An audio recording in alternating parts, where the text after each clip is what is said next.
আপনারা আজকে সকাল থেকেই দেখতে পাচ্ছেন আমরা আজকে এনডিপিএস যারা ড্রাগ পেডলার ড্রাগ সেলার যেই আমাদের শহর এলাকাতে যেসব জায়গাগুলোতে আছে সেই জায়গাগুলোতেই আমরা আমাদের বটতলা রামনগর দুইটা আউটপোস্ট থানার অফিসার সবাই মিলে সকাল 10টার পর থেকে স্পেশাল ড্রাইভ চলছে আমাদের। আমরা সারাদিনে আমাদের এখানে প্রায় 17 জন আমরা ডিটেইন করেছি যারা কনজিউমার এবং পেডলার ছিল। তাদের তুলে আমরা মেডিকেলও করিয়েছি এবং তাদের জিজ্ঞাসাবাদ করেছি তারা কোত্থেকে এই ড্রাগসগুলো তারা পারচেস করে। তো এদের ইনফরমেশনের ভিত্তিতে ইন্টারোগেশনের ভিত্তিতেই আমরা জানতে পারি যে বটতলা ব্রিজের নিচে সন্ধ্যার পরে একজন লোক এখানেরই সে ব্রিজের আশেপাশে এসে এগুলা সাপ্লাই করে দিয়ে যায়।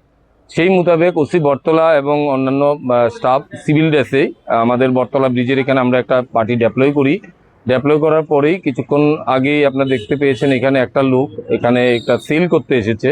তো যাদের কাছে সেল করতে এসেছিল দুজন তারা পালিয়ে যায়, আর যে সেল করতে এসেছে তাকে আমরা ডিটেইন করি এবং দুজন সাক্ষীদের সামনে আমরা তাকে সার্চ করে তার কাছে সাসপেক্টেড ব্রাউন সুগারের প্যাকেট আমরা পাই। এইটা খবরে পাওয়ার সাথে সাথেই আমি এবং আমাদের এসডিপিও সদর সাহেব আছেন এবং আমরা আমাদের ফরেন্সিক টিম আমরা আমাদের এফএসএল থেকে টিমকে আমরা ডাকি। তারা এসছে স্পটে এবং ঘটনাস্থলেই যে সাসপেক্টেড ব্রাউন সুগারটা ছিল সেটা টেস্টিং হয় এবং সেটা পজিটিভ এসছে। তো তা এখানেই আমরা স্পটে সাক্ষীদের সামনে সেটা আপনারা দেখতে পেয়েছেন আমরা ওয়েট করেছি।